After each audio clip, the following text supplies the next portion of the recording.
More than 47,000 people are now confirmed dead in Turkey and Syria. It is a staggering number as a result of the two earthquakes and the aftershocks earlier this month. Many of the family members are speaking out now about their loss. This is our situation, but this is one of thousands. It's heartbreaking.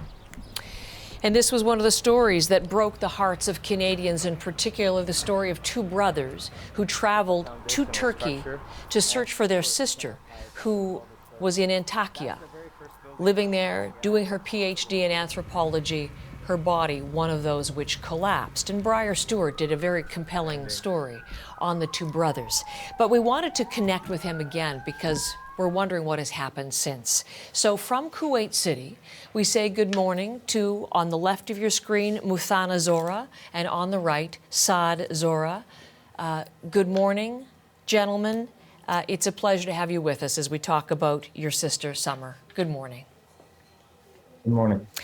As I mentioned, your story touched so many Canadians. So in reconnecting with you, we want to update Canadians on why you're, number one, Kuwait City, the fact that you are there in Kuwait City, Muthana. Can you explain what has brought you there?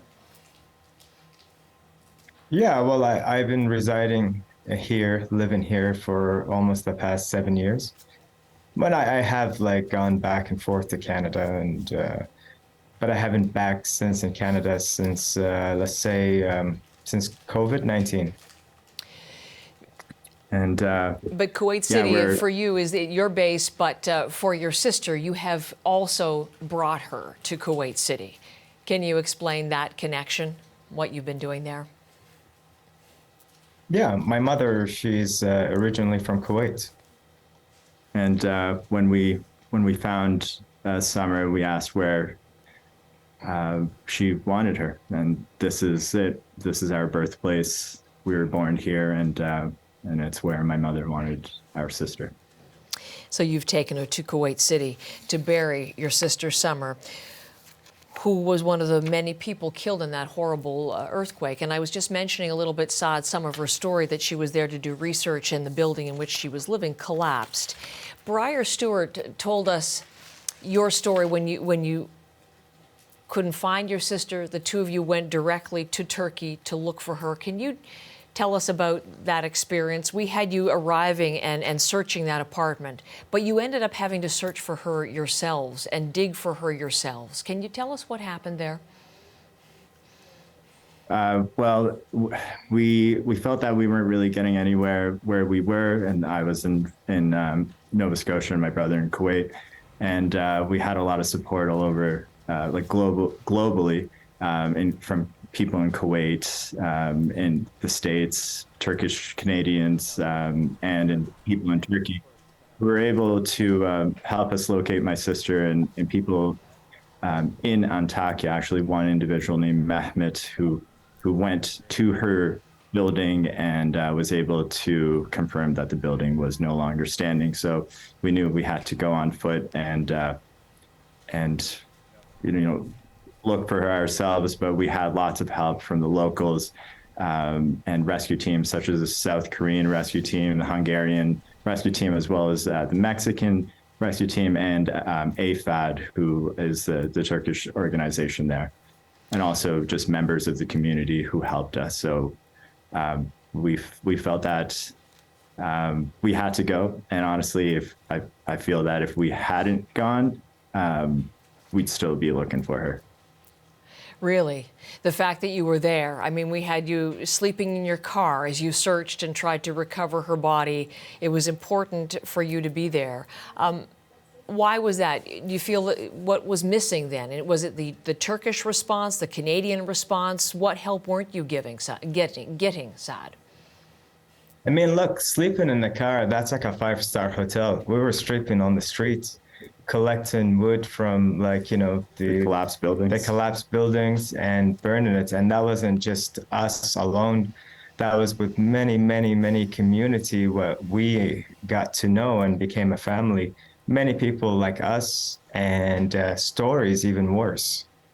And we didn't feel there was any action happening here, from on the Canadian side, we were just advised not to go. The process was really frustrating, and I'm sure you've heard us talk about this in other interviews, so I'm not going to go into detail. But like I said, if we had not gone, I feel like we'd still be searching for her. And it wasn't like our own efforts by ourselves. We've had so much help from locals and, like my brother said, from communities. I mean, this is not about like borders and countries. This is period like about humanity at its best when it comes to any catastrophe. And you can really see it in this situation. Like my brother mentioned, we were sitting there with the whole circle we were with had all lost. Some lost multiple, some lost their entire families. That's right. And everyone, whenever food or water or blankets came in, they would make sure that the next person had food first, had water first, had blankets first. So you'd really see the sense of community there in such a devastating time. Because we were visitors to them, so they had to take care of us. It's just the how the culture works there. And so with their help, you were able to recover Summer and to take her to where you are in Quebec, in Kuwait City, for her burial.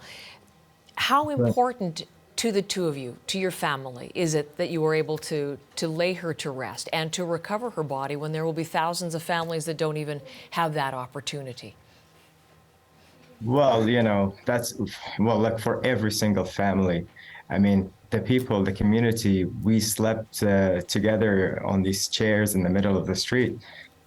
We know that we missed their members. Many are passed away. All we could do is find that person and have them buried and give them that respect. And we'll have them close so we know we could go visit them, we could go see them. I mean, that's like, what else is better than that? I mean, you already lost somebody. Yes. Do you want them lost forever, or do you want to go and visit them, have them close by to you? And it was just a way for us to get closure. Now, the search is over for us, but not for these other communities, the people within the community. But the search is over for us, and now we're just trying to find out how to navigate grief. Yes. The search still continues, like our excavation that happened, we just didn't excavate just to find my sister. We actually excavated to find anyone in that building and the building around them. Yes. And when you say, Saad, that it is your family's time now to navigate grief, part of that process, as I understand it, is helping others, because donations that were coming to you for your sister, you're now giving to others. Donations are now to help with efforts for relief. Can you tell me a little bit about your returning the kindness that you receive from strangers to others? Absolutely. So, we left the country, left Antakya and now we're somewhere safe, but these people are still in that area. And as you know, they got hit with a 6.3 magnitude earthquake recently. So the situation's getting worse. The least we can do is give back to this community and support them financially. They're in need of food, tents with stoves. It's winter, it's cold there. Relocation. And relocate. We're in contact with somebody, Mehmet, who's now part of the family, and he expressed the need for all these items. So we're actually, after this call, we're going to go and wire money over that we were able to raise, and we want to thank everyone who's donated already, but there's still a lot of work to do. So whatever our fellow Canadians and anyone worldwide can contribute, we greatly appreciate.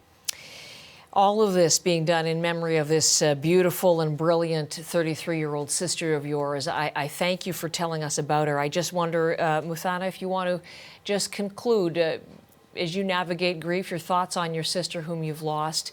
What is your thought of her? What is your memory of her? What do you want us to know about her as we conclude our conversation today?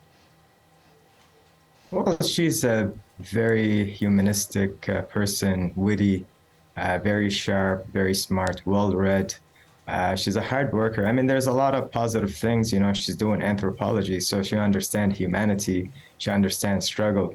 And me being really close to her, I really do believe that she would want this foundation. You know, she wants to help people, you know. She really wants to help people. She loves that place up there too. You know, I spent some time there. The people are very nice, very simple people, extremely well cultured. So really though, I think my last memory to share with you live, it's she would want us to do something like this. And we want to do it for not just for her, but just for humanity. Muthana, thank you. Saad, thank you for telling us about Summer. And again, condolences at the loss of your sister. And thank you for explaining things so clearly about what so many families are dealing with right now. Thank you very much. Thank you for having us. Thank you.